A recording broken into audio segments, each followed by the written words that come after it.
بسم الله الرحمن الرحيم. الحمد لله كفى والصلاة والسلام على سيد المصطفى وآله المصطفى.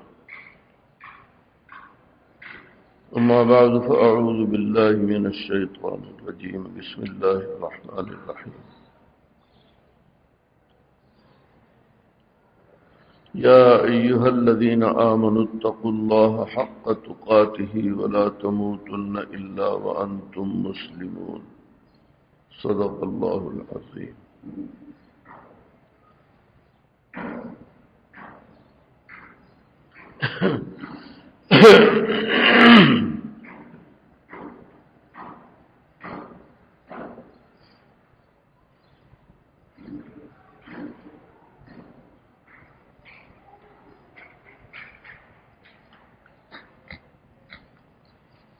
پچھلے دو اتوار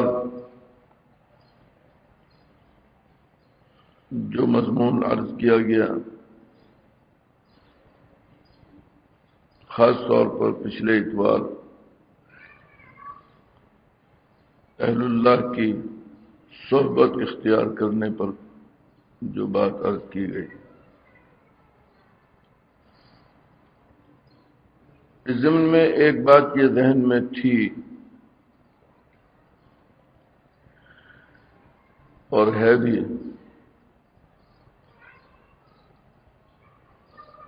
کہ جو لوگ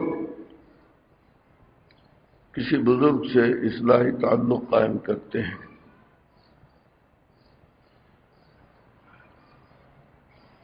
انہیں اپنے نظام زندگی کی ابتدا کہاں سے کرنی ہے اور کس طرح کرنی ہے۔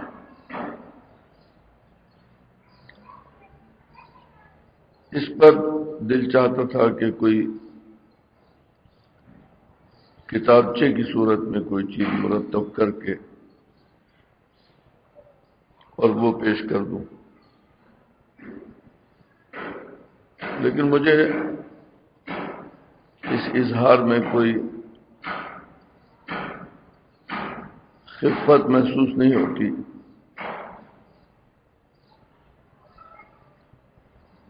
کہ یہ کام پڑھے لکھے لوگوں کا ہے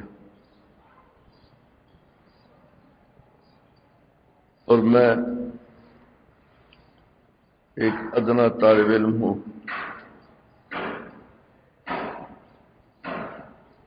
پڑھا لکھا نہیں ہوں،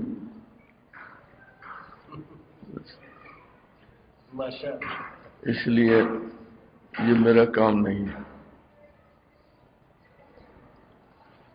لیکن یہ تقاضا طبیعت کے اوپر شدید سے شدید تر ہوتا گیا، اس لیے پھر دل یہ چاہا کہ ایک بیان اسی موضوع پر کیا جائے کہ کہاں سے ابتدا کرنی ہے اور کیسے چلنا ہے، تاکہ بعد میں اسے اگر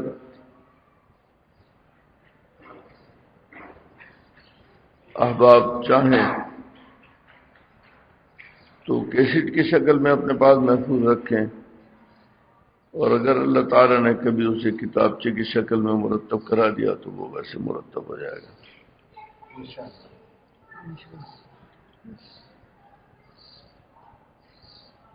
پچھلی مرتبہ بھی یہ بات عرض کی تھی کہ اصل مقصود ہے تقویٰ، جس کا حکم دیا گیا۔ تقویٰ کیا چیز ہے؟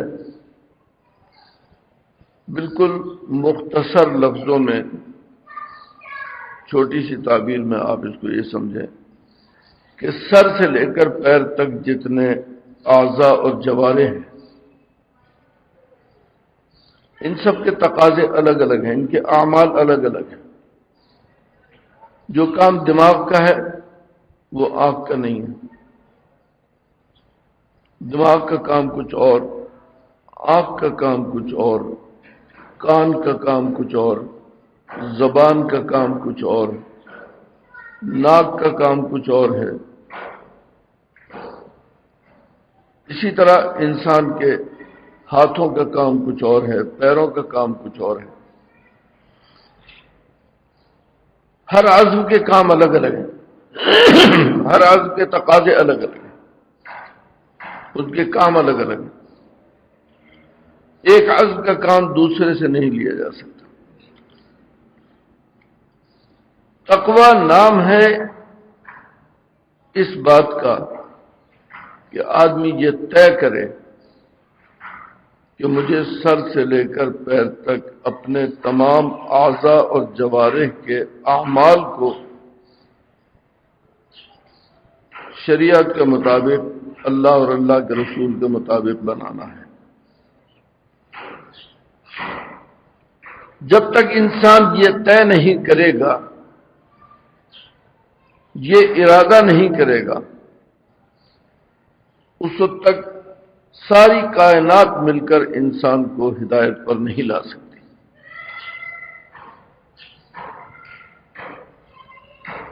ہر انسان از خود یہ فیصلہ کرے کہ مجھے یہ کام کرنا ہے۔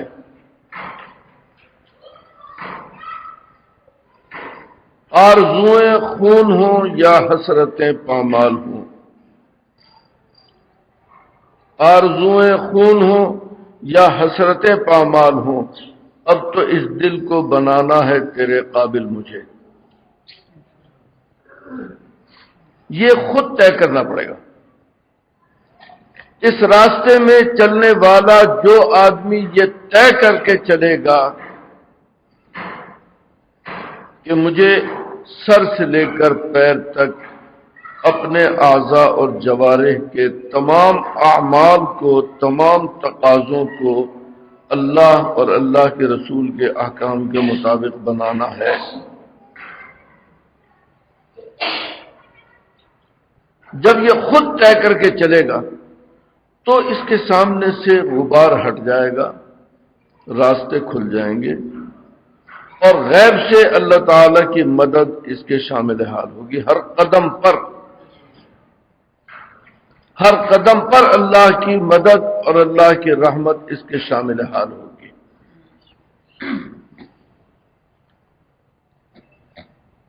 آدمی کوئی بھی کام کرتا ہے دنیا میں،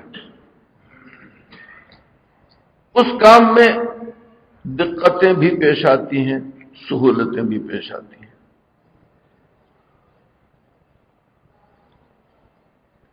انسان کی نظر اپنے مقصد پر ہوتی ہے، اس مقصد کو حاصل کرنے میں اگر مقصد صحیح ہے، پہلی بات یہ کہ مقصد کو متعین کریں وہ کیا ہے۔ اگر مقصد صحیح ہے، اس کو حاصل کرنے میں دقتیں پیش آئیں یا سہولتیں پیش آئیں، عمل کرنے والے کے پیش نظر نہ وہ دقتیں ہوتی ہیں نہ وہ سہولتیں ہوتی ہیں۔ اس کے پیش نظر دقتیں ہیں، وہ ان کانٹوں سے گزر کر پھول تک پہنچتا ہے۔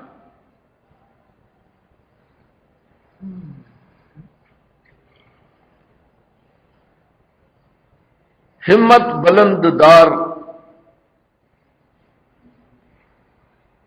ہمت بلند دار کے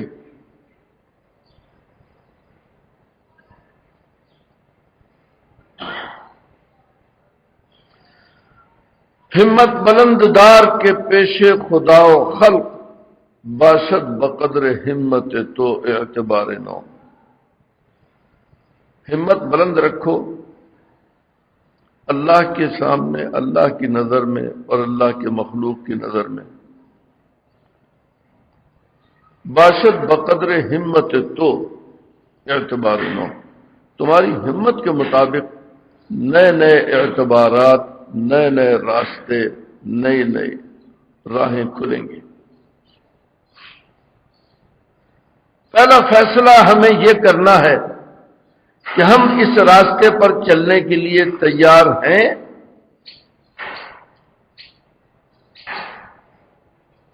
اگر ہم تیار ہیں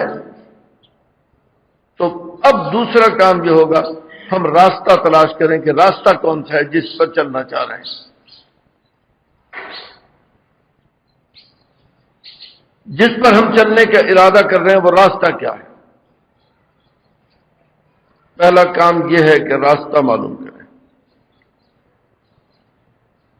دوسرا کام یہ ہے کہ اس راستے پر چلنے کا طریقہ معلوم کریں کہ طریقہ کیا ہے۔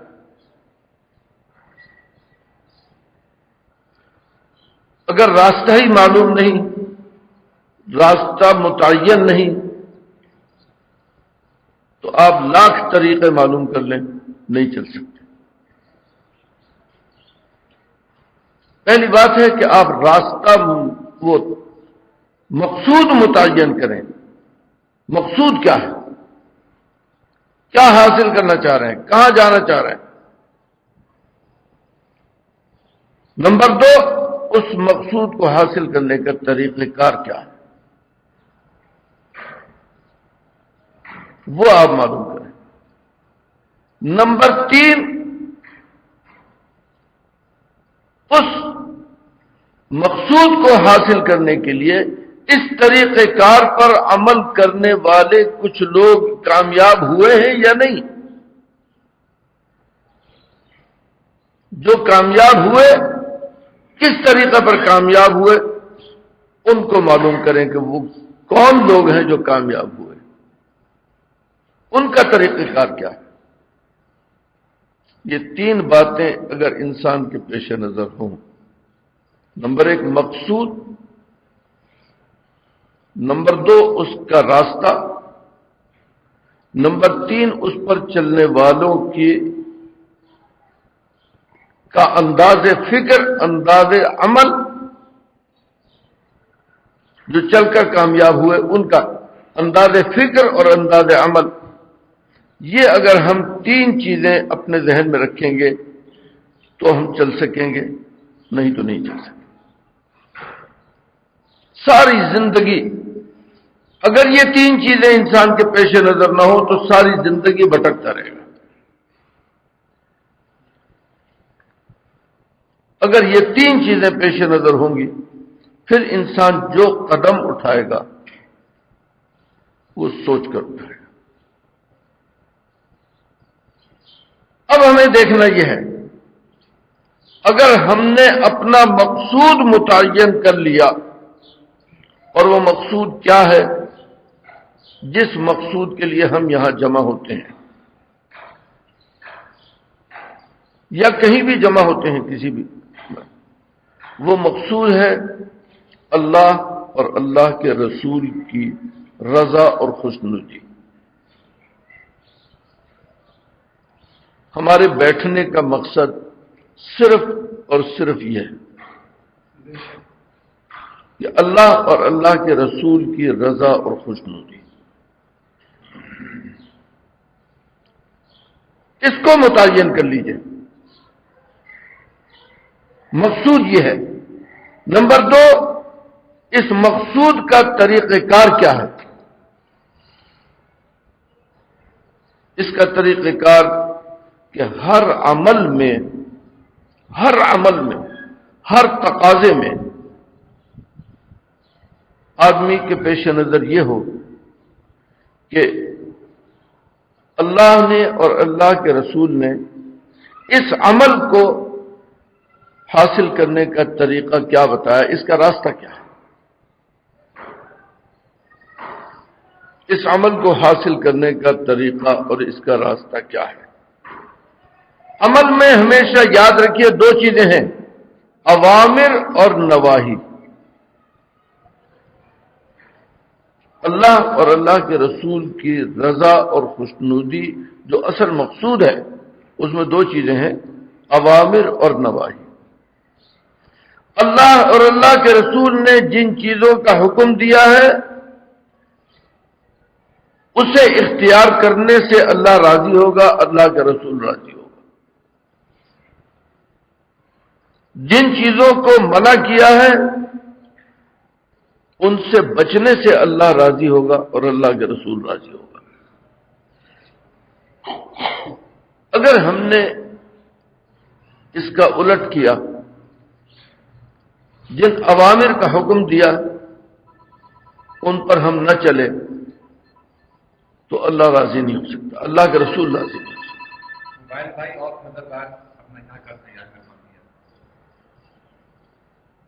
اللہ اور اللہ کے رسول راضی نہیں ہوگا۔ جن نواہی سے جو چیزیں منع ہیں، نواہی جن سے بچنے کا حکم دیا ہے، جن کے قریب جانے سے منع کیا ہے، یہ بات ذہن میں بٹھا لیجئے، جب تک ہم پوری طرح اس سے نہیں بچیں گے، پورا اہتمام نہیں کریں گے، اس وقت تک اللہ راضی نہیں ہو سکتا، اللہ کے رسول راضی نہیں ہو سکتا۔ یہ اوامر اور نواہی دو چیزیں اصل مقصود ہیں، یہ مقصود کی تفصیل ہے۔ اب اس کے بعد اس کا راستہ ہے۔ اس کا راستہ کیا ہے؟ اوامر کو اختیار کرنے کا راستہ کیا ہے؟ نواہی سے بچنے کا راستہ کیا ہے؟ اس راستے کو معلوم کرنا ہے۔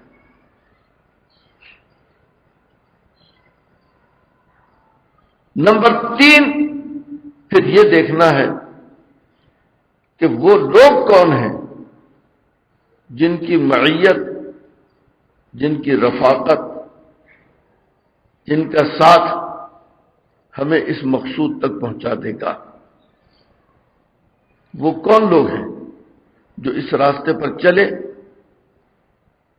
اس احتیاط کے ساتھ چلے، اوامر اور نواہی ان کی باریکیوں کو سمجھا اور چلے۔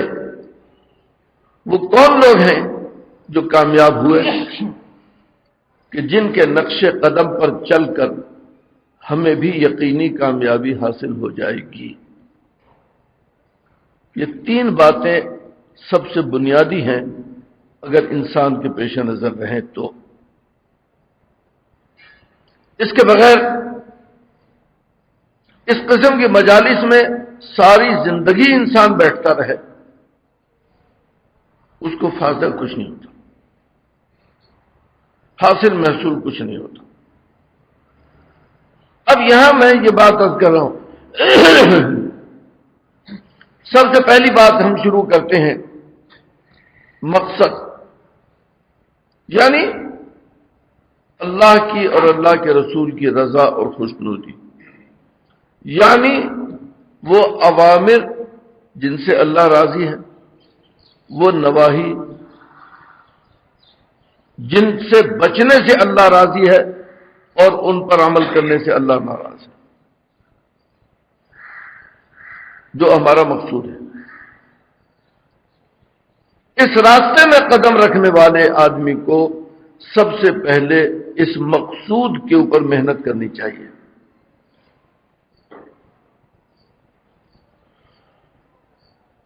سب سے پہلے تو اس کا یقین کہ اللہ جس کی رضا ہم چاہتے ہیں وہ اللہ کیا ہے، جس کی رضا ہم چاہتے ہیں وہ رسول کیا ہے۔ پہلی تعلیم یہ ہے، انسان کو اپنے عقائد کے اوپر نظر کرنی چاہیے اور ایک ایک عقیدے کا جائزہ لے، اس لیے کہ عقیدہ بنیاد ہے اللہ کو اللہ ماننے کی اور رسول کو رسول ماننے کی۔ اگر انسان کو اللہ کی الوہیت میں شک ہے تو مقصود ہی نہیں متعین۔ اگر اللہ کی الوہیت میں شک ہے تو مقصود ہی متعین نہیں۔ اگر رسول کی رسالت میں اس کو شک ہے تو مقصود متعین ہے۔ یہ بات ذہن نشین رکھیے۔ سب سے پہلی بنیاد ہے کہ اللہ اور اللہ کے رسول پر اس کو یقین کامل ہو۔ اللہ کیا ہے؟ الہ، معبود، عبادت کے لائق وہی ہے۔ کیوں ہے؟ عبادت کے لائق وہی ہے. کیوں ہے؟ اس لیے کہ ہمارا خالق وہی ہے، پیدا کرنے والا وہی ہے. اس لیے کہ ہمارا رازق وہی ہے. اس لیے کہ ہمارا مربی وہی ہے، رب وہی ہے. اس لیے کہ ہمیں زندگی کی ہر خیر دینے والا اور ہر شر سے بچانے والا وہی ہے.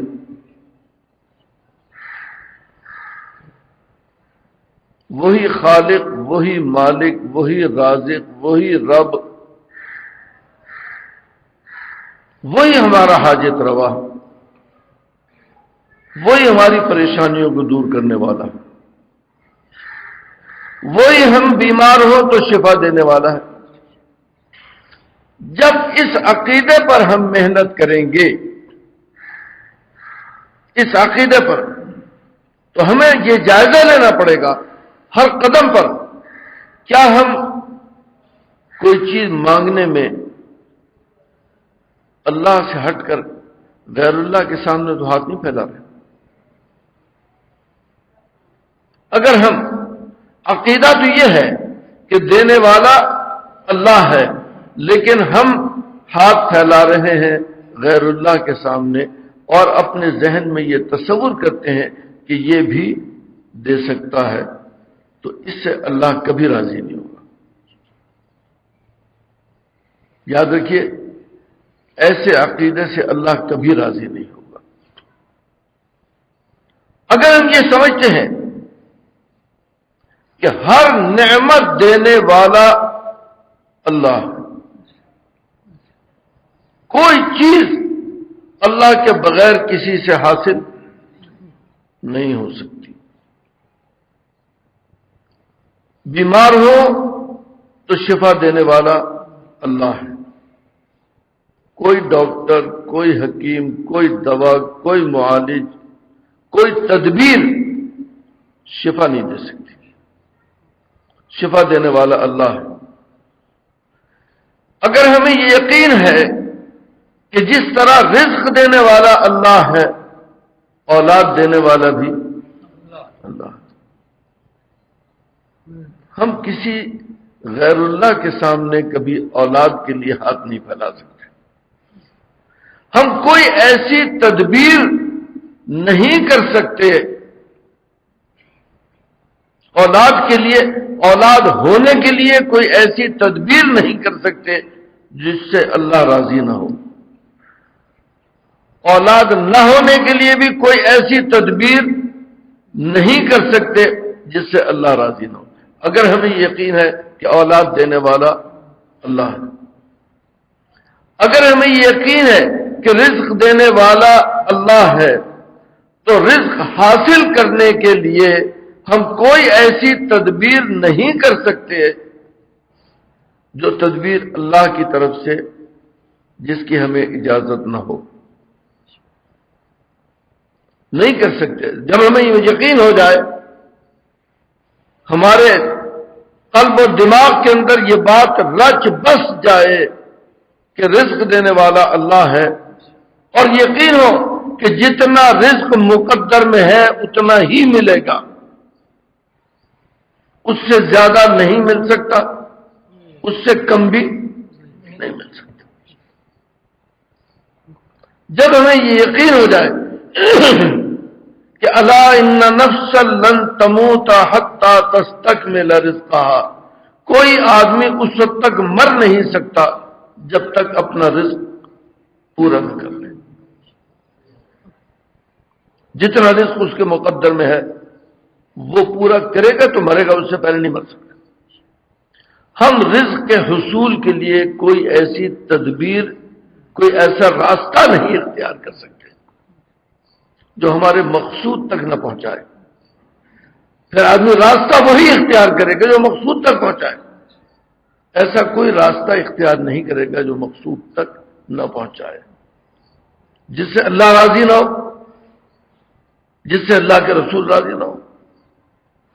یہ عقیدہ انسان کے راستے کھول بھی دیتا ہے اور غلط راستے بند بھی کر دیتا ہے۔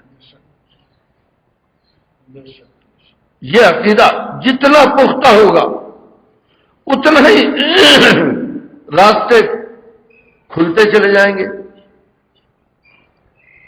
اور غلط راستے مسدود ہوتے چلے جائیں گے، بند ہوتے چلے جائیں گے۔ سب سے پہلی بنیاد ہے کہ آدمی اس عقیدے پر محنت کرے، اسے یقین ہو کہ یہ دنیا ایک محدود زمانے تک ہے، ایک محدود سی زندگی ہے، اور وہ محدود مجھے معلوم نہیں، مجھے معلوم نہیں کتنی ہے، مجھے نہیں معلوم، لیکن اس کے بعد ایک اور زندگی آ رہی ہے جو لامحدود اور لامتناہی ہے۔ یہاں میں جو کچھ بھی کروں گا اس میں سے بہت قلیل میرے کام آئے گا اور باقی سب یہیں رہ جائے گا۔ وہاں جو کچھ بھی کروں گا وہ سارا کا سارا میرے کام آئے گا، اس میں کوئی شریک نہیں ہوگا۔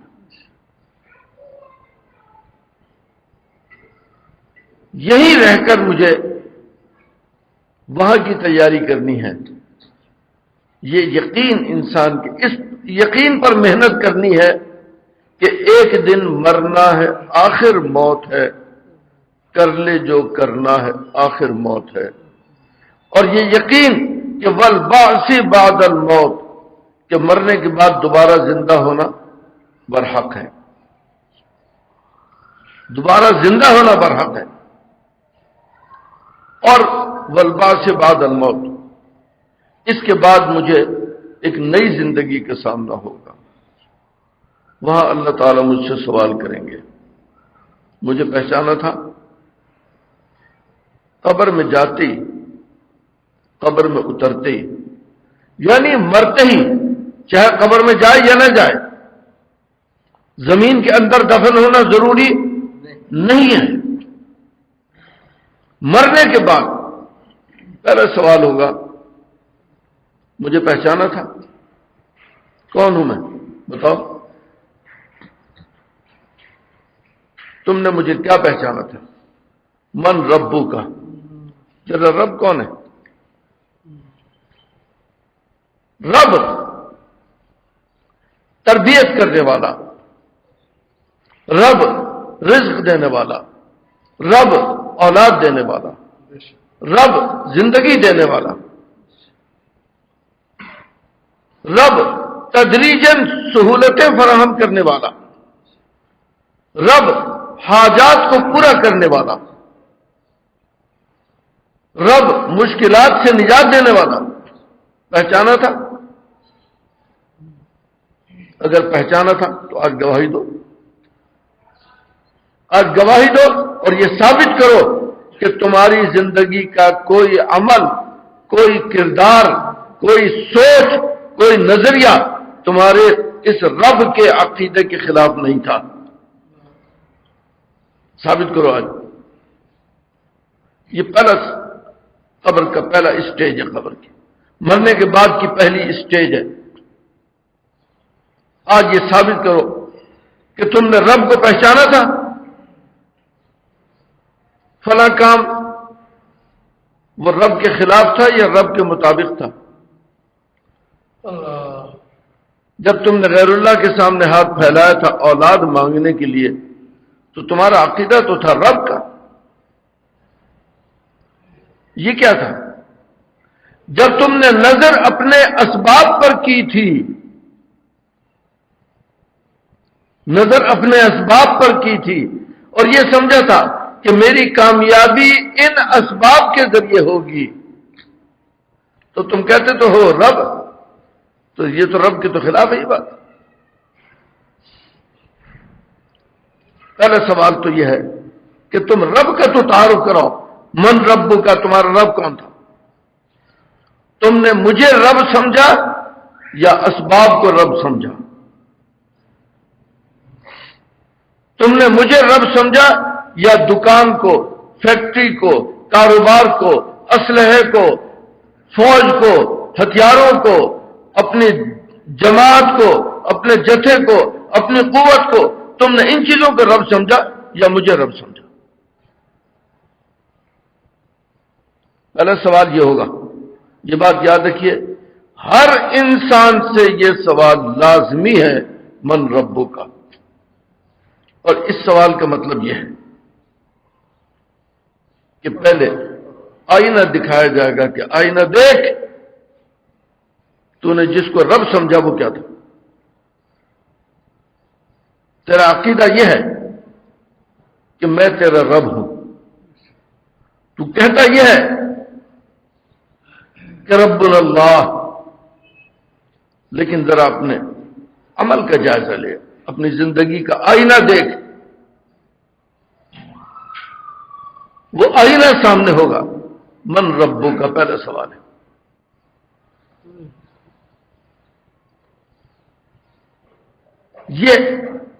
یہ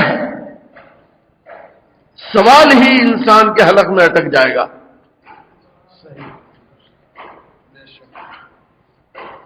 یہ سوال ہی انسان کے حلق میں اٹک جائے گا کہ میں کیا کر کے آیا ہوں اور کہہ کیا رہا ہوں۔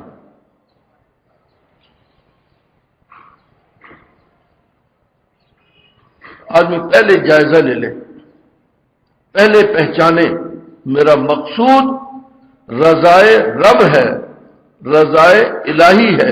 وہ الہ کون ہے؟ وہ رب کون ہے جو میرا مقصود ہے؟ یہ پہلی بنیاد ہے۔ اس طرح سے ایک ایک عقیدہ اللہ کو پہچاننے کے لیے، رسول کو پہچانیے کیا ہے۔ جس رسول کی رضا اور خوشنودی میرا مقصود ہے،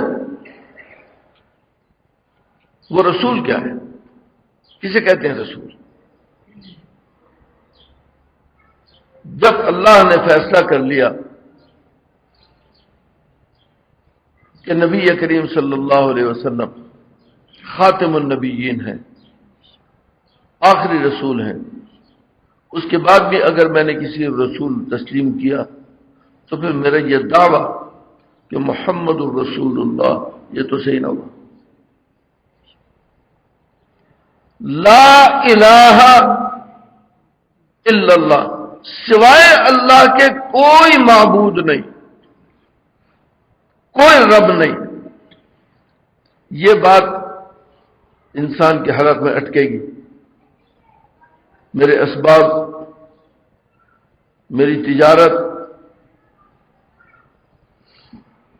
میرا فلاں پیر، فلاں ذریعہ، لا الہ، یہ حلق میں اٹکی کی بات۔ نمبر 2، محمد الرسول اللہ صلی اللہ علیہ وسلم۔ کیا سمجھا تم نے؟ رسول کسے کہتے ہیں؟ رسول، یاد رکھیے، جس طرح نظام حکومت کے اندر وزیر اعظم کی توہین صدر کی توہین ہے، نظام حکومت ہے، اسی طرح یاد رکھیے رسول کی توہین اللہ کی توہین ہے۔ یہ بات ذہن میں، نظام حکومت میں تو عین ممکن ہے کہ ذاتی کسی مخاصمت اور عداوت کی وجہ سے وزیر اعظم کی توہین کو صدر برداشت کر لے، وہاں ذاتی مخاصمت ہوگی، لیکن اللہ اور اللہ کے رسول کے درمیان جو رشتہ ہے، وہاں رسول کی توہین کو اللہ برداشت نہیں کر سکتا۔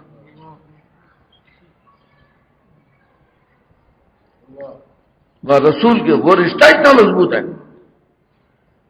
کہ وہاں رسول کی توہین کو اللہ برداشت نہیں کر سکتا۔ محمد الرسول اللہ. پھر نظام مملکت میں ہم یہ تسلیم کریں کہ آپ وزیر اعظم ہیں لیکن کرسی پہ بیٹھے رہیے، ہم کسی حکم کے پابند نہیں ہیں آپ کے. تو آپ بتائیے کہ کیا یہ تسلیم کرنا ہے؟ آپ کسی ادنا سپاہی سے یہ کہیے، میں مانتا ہوں کہ آپ پولیس کے سپاہی ہیں لیکن میں آپ کی بات ماننے کے لیے نہیں ہوں. تو 14 طبق روشن ہو جائیں گے، وہی بتا دے گا آپ کو کہ میری بات ماننا کتنی ضروری ہے.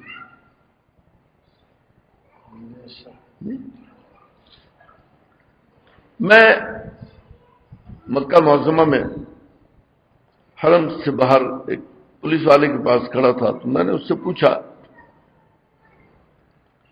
کہ اگر کوئی آدمی تم کسی بات سے روکو اور وہ نافرمانی کرے، اس اصل میں بات ہو رہی تھی سڑک کراس کرنے پر، سگنل توڑنے پر. تو میں نے کہا تم نے روکا، وہ سگنل توڑ کے چلا گیا، تو اس کا درجہ کیا ہے تمہارے نزدیک اس کا درجہ کیا ہے؟ اس نے پوچھا ما ھذا، یہ کیا ہے؟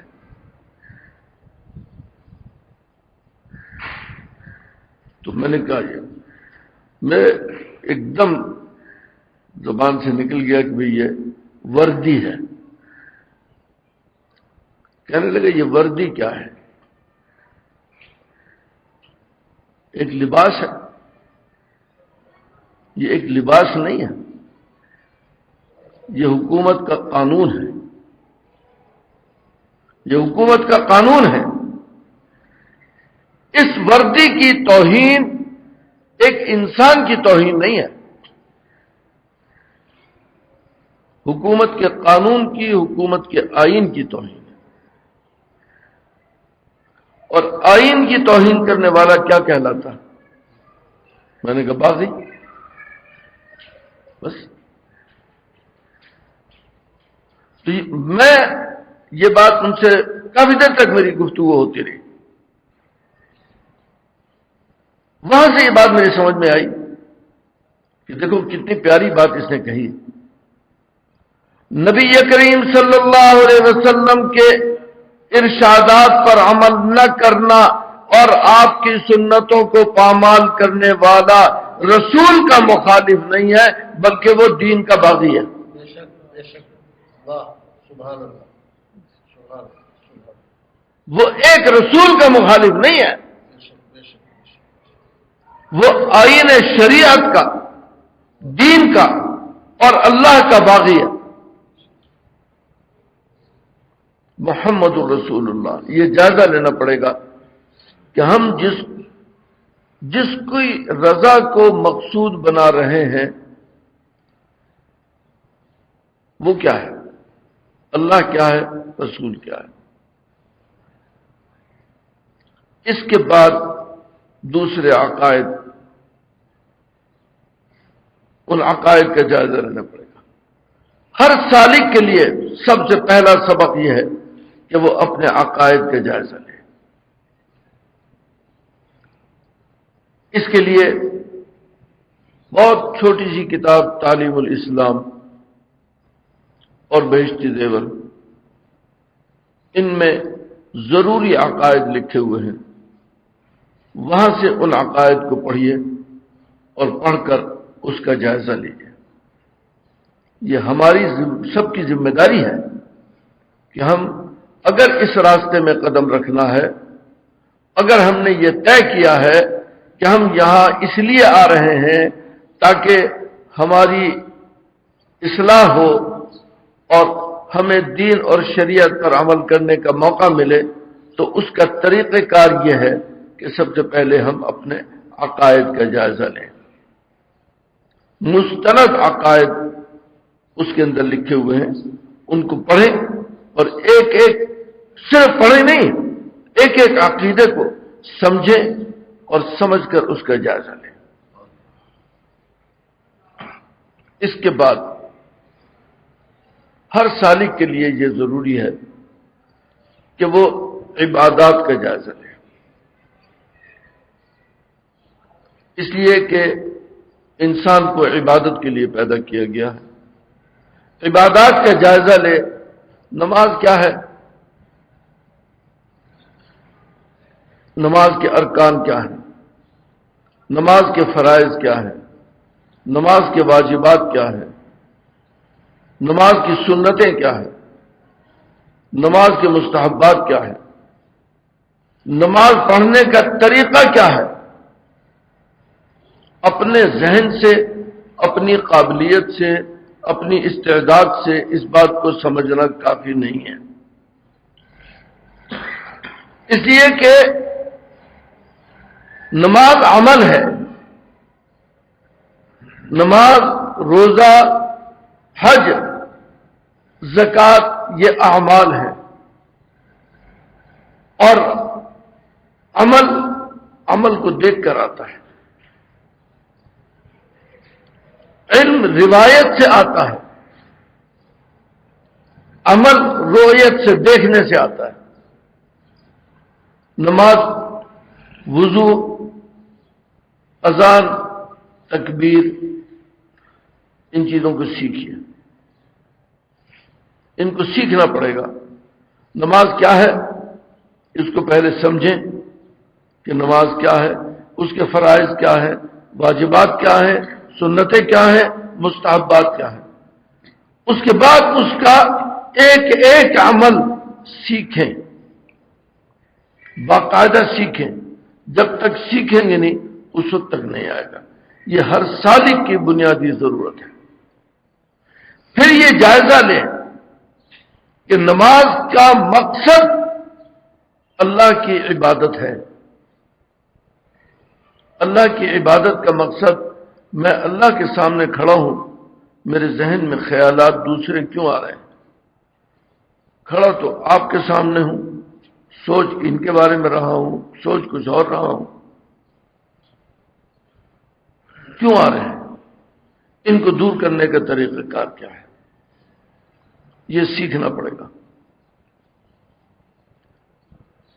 نماز میں جتنا حضور مقصود ہے، جتنی توجہ مقصود ہے، جس طرف توجہ مقصود ہے، وہ مجھے حاصل ہے یا نہیں، یہ غور کرنا پڑے گا۔ نماز کا حکم تو دیا گیا کہ اس طرح نماز پڑھو گویا تم اللہ کو دیکھ رہے ہو، ان تعبد اللہ کأنک تراہ فإن لم تکن تراہ فإنہ یراک۔ تم نہیں دیکھ رہے تو وہ تمہیں دیکھ رہا ہے، گویا اللہ کو دیکھ رہے ہو۔ آیا نماز میں مجھے یہ کیفیت حاصل ہے یا نہیں؟ نماز میں وساوس آتے ہیں تو کیوں آتے ہیں؟ خیالات کیوں آتے ہیں؟ گھر کا خیال، کاروبار کا خیال، بیوی بچوں کا خیال، ملازمت کا خیال، سیاست کا خیال کیوں آتا ہے؟ اس کو دور کرنے کا طریقہ کار کیا ہے؟ یہ غور کرنا پڑے گا۔ ایک ایک عمل میں ایک ایک عمل کو دیکھنا پڑے گا، اور دیکھ کر اس کی اصلاح کرنی پڑے گی۔ اگر یہ طے ہے کہ ہمیں اپنے اندر تبدیلی کرنی ہے تو پھر یہ طریقہ ہے۔ اسی طرح نماز کے بعد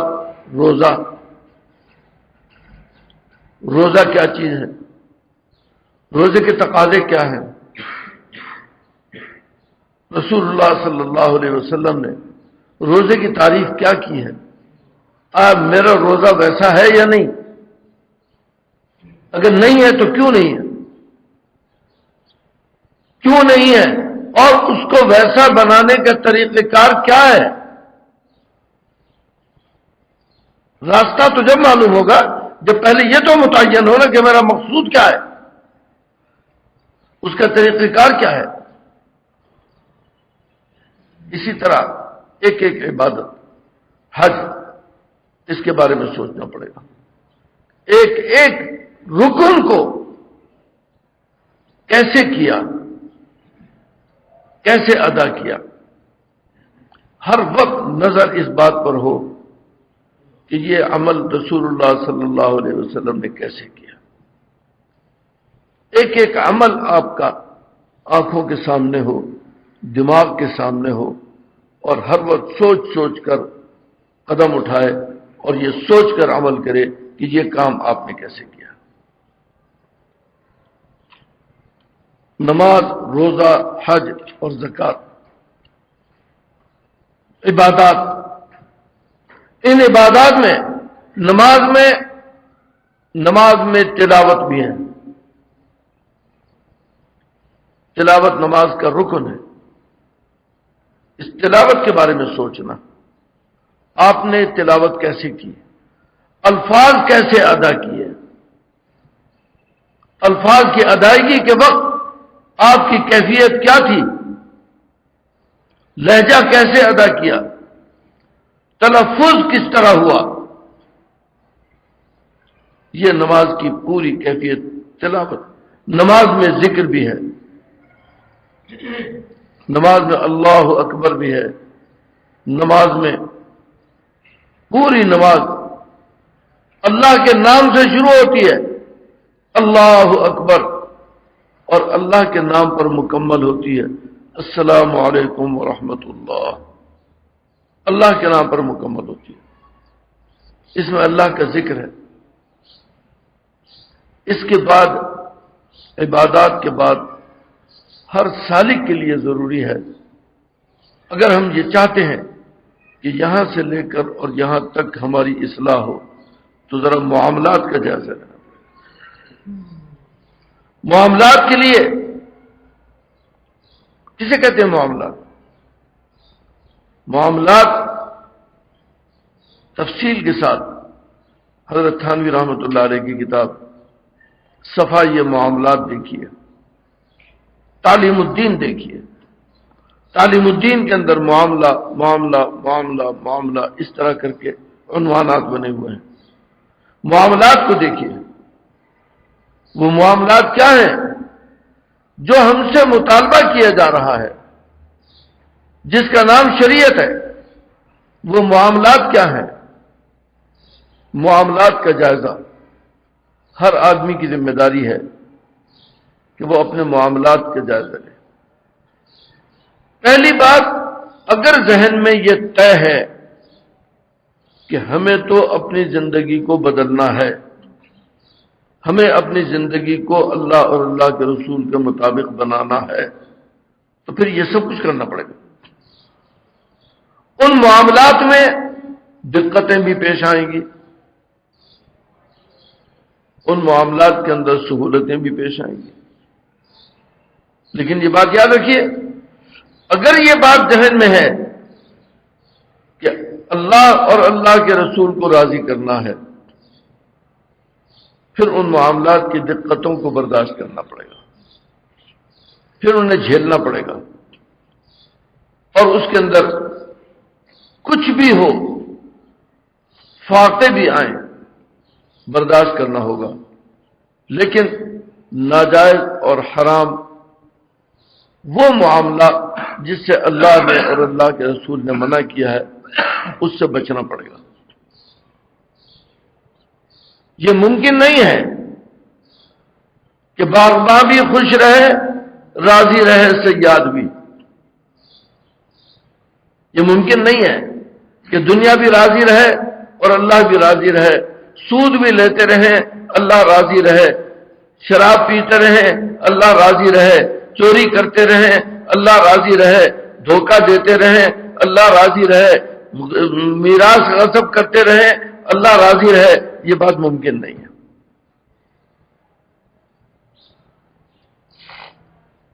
پھر یہ دیکھنا پڑے گا کہ وہ معاملات کیا ہیں، تجارت کے وہ معاملات کیا ہیں؟ ملاوٹ کرتے رہیں اور اللہ راضی رہے، ممکن نہیں ہے۔ دھوکہ دیتے رہیں اور اللہ راضی رہے، ممکن نہیں ہے۔ پھر ہمیں یہ جائزہ لینا پڑے گا کہ وہ معاملات کیا ہیں۔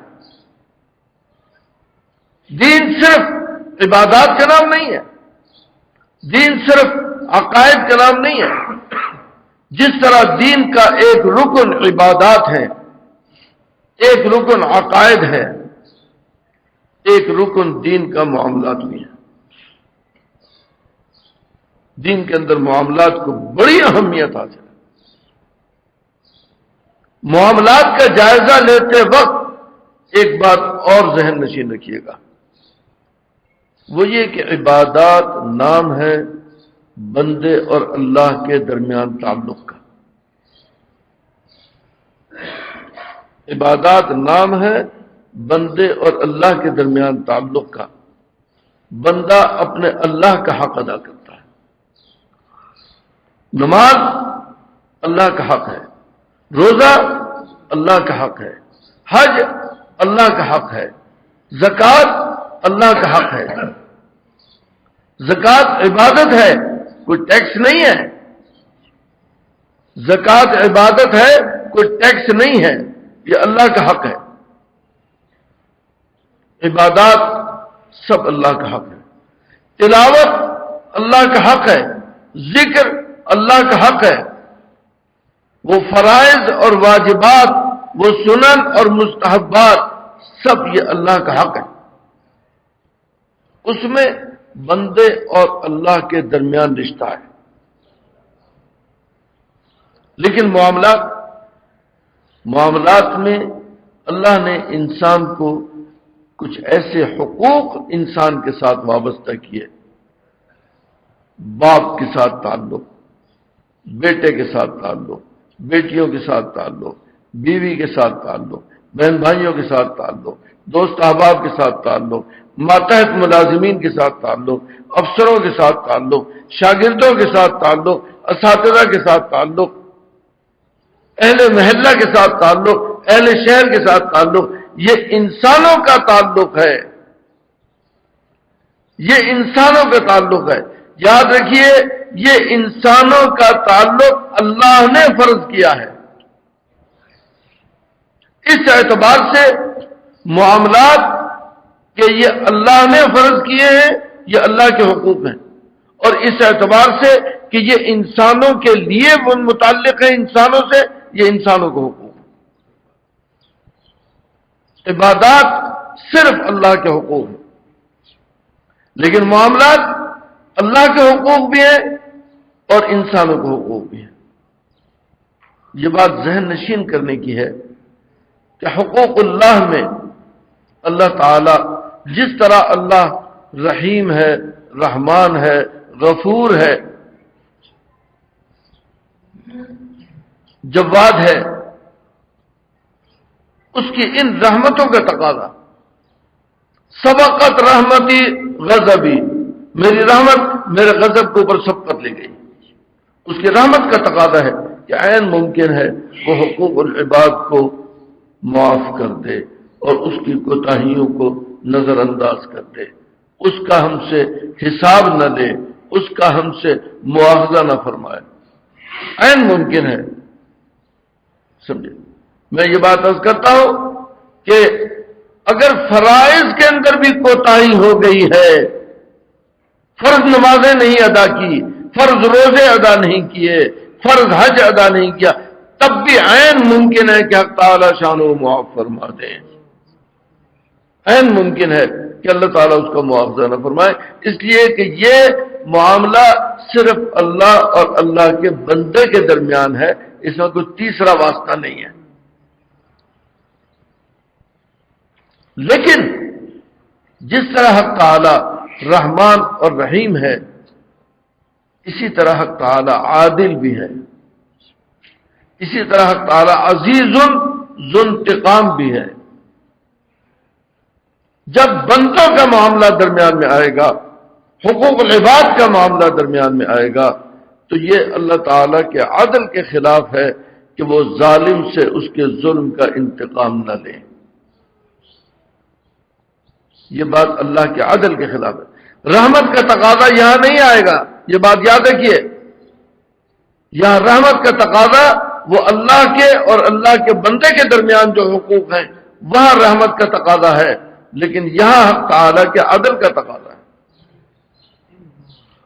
عدل کا تقاضا، یہاں نظر اللہ کے عدل پر رکھنی چاہیے، اللہ کے عزیز پر نظر رکھنی چاہیے، ذو انتقام پر نظر رکھنی چاہیے۔ یہ بات الگ ہے، یہ میں مانتا ہوں کہ حق تعالی قادر مطلق ہے، وہ کسی کے حقوق اگر ہم سے تلف ہو گئے ہوں وہ اپنی طرف سے ادا کروا کے اور معاف فرما دے، وہ الگ بات ہے، لیکن وہ کوئی ضابطہ نہیں ہے۔ اس پر نظر رکھنا بندے کے لیے جائز نہیں ہے۔ یہ حقوق العباد کا معاملہ اس میں بہت نازک ہے، ہر وقت انسان کو اس سے ڈرتے رہنا چاہیے کہ میرے معاملات کیا ہیں، میں نے کسی کو دھوکہ تو نہیں دیا۔ بے شمار واقعات ہیں، اب ٹائم نہیں ہے واقعات کو بیان کرنے کا، کہ حضور نے گندم کے اندر ہاتھ دے دیا، اندر سے سوکھی اور اوپر سے اندر سے گیلی اور اوپر سے سوکھی نکلی۔ فرمایا ما ہذی، اس نے کہا رات کو بارش ہو گئی تھی، میں نے وہ گیلی گندم اندر کر دی اور سوکھی اوپر کر دی۔ اب فرمایا من غش فلیس منا، جو دھوکہ دے وہ ہم میں سے نہیں ہے۔ معاملات کا جائزہ، ایک ایک معاملے کا جائزہ، اس کے لیے صفائی معاملات، اس کے لیے تعلیم الدین، اس کے لیے بہشتی زیور، یہ انسان کے سامنے رہنے چاہیے۔ جس طرح عبادات کی فکر اسی طرح معاملات کی فکر ہونے، بلکہ اس سے زیادہ اہمیت کے ساتھ معاملات کی فکر۔ عقائد، عبادات، معاملات، اس کے بعد درجہ ہے معاشرت کا۔ سالک کے لیے یہ ضروری ہے کہ اس کے پیش نظر معاشرت بھی ہو، اس سے غافل نہیں ہو سکتا۔ اس راستے میں قدم رکھنے والے کے لیے یہ ضروری ہے کہ اس کے پیش نظر معاشرت ہو۔ کیا معاشرت؟ معاشرت کہتے ہیں رہن سہن کو۔ اللہ نے کچھ حقوق لگائے ہیں، کچھ حقوق ہوتے ہیں مال سے متعلق، کچھ حقوق ہوتے ہیں جان سے متعلق، اور کچھ حقوق ہوتے ہیں عزت اور آبرو سے متعلق۔ جان سے متعلق، مال سے متعلق اور عزت اور آبرو سے متعلق۔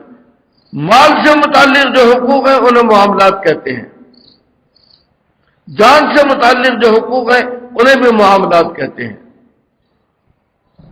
عزت اور آبرو سے متعلق جو حقوق ہیں اس کو معاشرت کہتے ہیں۔ جو عزت اور آبرو سے متعلق، کسی کو برا کہا، کسی کو گالی دی، کسی کو تکلیف پہنچائی، ہاتھ سے تکلیف پہنچائی، زبان سے تکلیف پہنچائی، ذہن سے سوچ کر تکلیف پہنچائی، کسی کو دیکھ کر نگاہوں سے تکلیف پہنچائی، کسی کی بات سنی جو نہیں سننی چاہیے تھی، سن کر تکلیف پہنچائی۔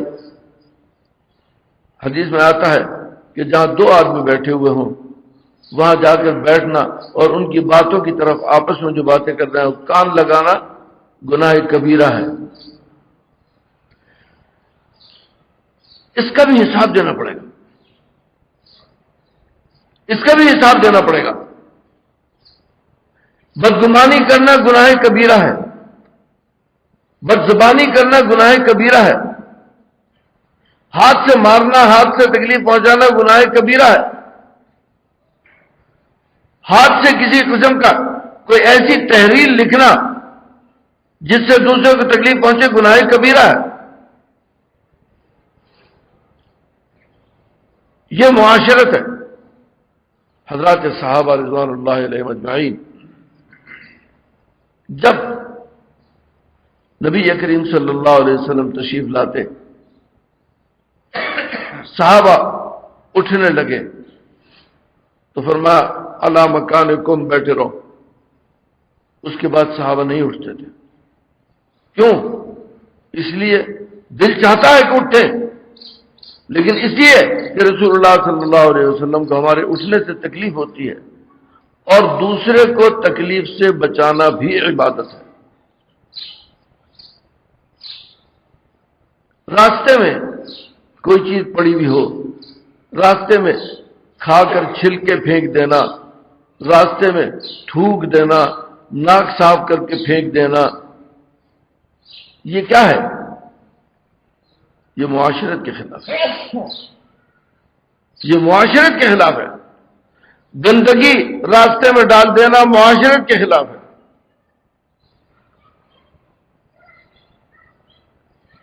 ایسی جگہ کوئی تکلیف دہ چیز ڈالنا جہاں سے کسی کا گزر ہو اور اس کی تکلیف میں مبتلا ہونے کا احتمال ہو، معاشرت کے خلاف گناہ کبیرہ ہے۔ سالک کو، اس راستے میں قدم رکھنے والے کو، یہ طے کرنے والے کو کہ مجھے اپنے آپ کو سر سے لے کر پیر تک اللہ کی رضا اور خوشنودی پر چلانا ہے، اس کو معاشرت کے بارے میں بھی غور کرنا پڑے گا۔ اس کے لیے آداب المعاشرت حضرت تھانوی رحمۃ اللہ علیہ کی مفصل کتاب ہے۔ معاشرت کے احکام دیکھیے۔ معاصر حکیم الامت ڈاکٹر عبدالحی صاحب نے لکھی ہے، اس میں ایک مضمون اخیر میں ہے حضرت تھانوی رحمۃ اللہ علیہ کے آثار علمیہ، سید سلیمان ندوی کا مضمون ہے، اس میں ایک عنوان ہے معاشرت۔ وہاں ذرا واقعات پڑھیں کہ معاشرت کیا چیز ہوتی ہے۔ کوئی سالک اس وقت تک کامیاب نہیں ہو سکتا جب تک اپنی معاشرت کے اوپر نظر نہ کرے۔ معاشرت کیا چیز؟ آخر میں بات آ گئی اخلاقیات، اور اسی پر بات مکمل کرتا ہوں، اگرچہ بہت اختصار سے عرض کیا ہے۔ اب آگے اخلاقیات۔ اخلاق خلق کی جمع ہے۔ خلق کہتے ہیں عادات کو، عادات کو۔ اس کی دو قسمیں ہیں، اخلاق حسنہ اور اخلاق سیئہ۔ اخلاق حسنہ اور اخلاق سیئہ، اس سلسلے میں سالک کی ذمہ داری ہے۔ میں اس وقت وہ مختصر بات عرض کرنا چاہ رہا ہوں کہ جسے آپ اگر ایک کیسٹ میں محفوظ رکھ کر سمجھنا چاہیں تو آپ کی سمجھ میں آئے۔ اخلاق حسنہ پوری تفصیل دیکھیے، اخلاق حسنہ کیا ہے۔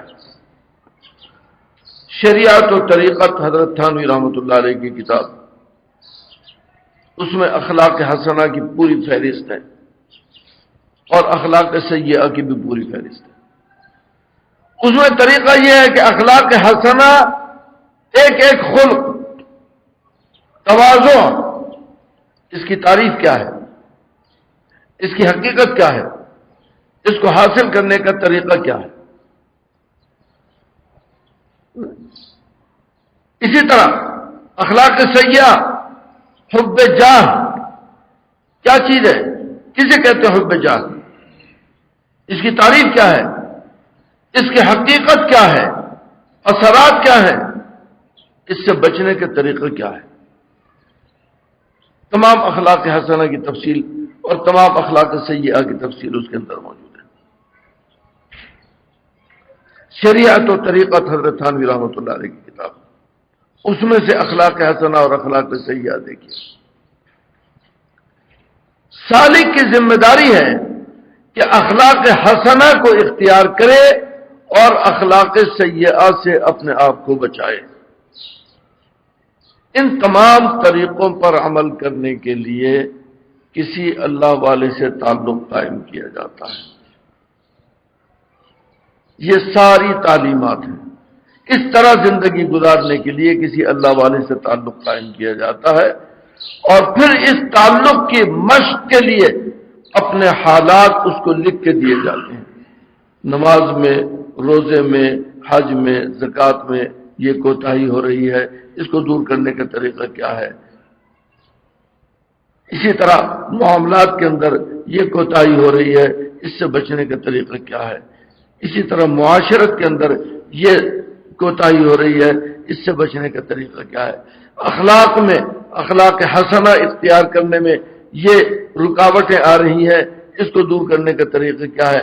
اخلاق سیئہ سے بچنے کے اندر یہ رکاوٹیں آ رہی ہیں، ان کو دور کرنے کا طریقہ کیا ہے؟ یہ لکھ کر دیا جاتا ہے، یہ بار بار بار بار عمر باید کے یار آیت بچنا۔ اگر ساری زندگی میں بھی انسان کا یہ اصلاحی عمل مکمل ہو جائے مرنے سے پہلے پہلے، تو یاد رکھیے وہ کامیاب ہے۔ اگر مرنے سے پہلے بھی یہ عمل مکمل ہو جائے تو وہ کامیاب ہے۔ ساری زندگی اسی کندری راہ می تراش و می خراش، ساری زندگی اسی تراش و خراش میں لگا رہے تا دم آخر دم فارغ میں باش۔ یہ ہے ایک سالک کو اس راستے میں قدم رکھنے کے بعد کہاں سے شروع کرنا ہے۔ بس عادات کے اوپر بات آ کر مکمل ہوئی۔ عادات میں سب سے پہلی بات ایک کہ آدمی جو عادتیں اختیار کر سکتا ہے فوری طور پر کم از کم وہ تو اختیار کرے۔ ہمت کرنی پڑے گی، رکاوٹیں آئیں گی، ان رکاوٹوں کا مقابلہ کرنا پڑے گا۔ جب ہمت کریں گے راستے کھلیں گے، رکاوٹیں دور ہوں گی۔ سب سے پہلی بات یہ، آپ اتنا تو کر سکتے ہیں کہ کم از کم ٹخنے کھلے رکھیں، لباس میں ٹخنے کھلے رکھیں۔ اتنا تو کر سکتے ہیں کہ سر ڈھک کر رکھیں، سر کے اوپر کوئی ٹوپی، رومال، کوئی عمامہ رکھیں، ننگے سر نہ پھریں۔ اس میں تو کوئی مشقت کی بات نہیں۔ اور یہ بھی کر سکتے ہیں کہ ہمت کر کے داڑھی رکھنے کا ارادہ کریں اور اللہ سے دعا کرتے رہیں، اللہ تعالی ہمت عطا فرمائے گا، طاقت عطا فرمائے گا۔ یہ بھی کر سکتے ہیں کہ پردے کا اہتمام نہیں کیا جا سکتا، دوسروں کو روکنا میرے اختیار کی بات نہیں ہے۔ عورت کپڑے بدل کر سج دھج کے سامنے آ جاتی ہے، میرے اختیار میں تو نہیں ہے، لیکن اپنی نگاہیں نیچی کرنا میرے اختیار میں ہے کہ نہیں؟ اتنا تو کر سکتے ہیں کہ ہم اپنی نگاہوں کی حفاظت کر لیں۔ معاشرے کو نہیں بدل سکتے، نہ بدلیے، اس کے لیے دعا کریں، اپنے اندر تبدیلی پیدا کریں، وہ یہ کہ اپنے نگاہوں کی حفاظت کریں۔ جس حد تک ہو سکتا ہے اتنا کام شروع کر دیں، اور اس کے بعد اللہ تعالیٰ تدریجاً انشاءاللہ پورا کرا دے گا۔ وآخر دعوانا الحمدللہ۔ اللہ تعالیٰ اللہم صل علی ماشاء اللہ اللہ تعالیٰ اللہم یا حی یا قیوم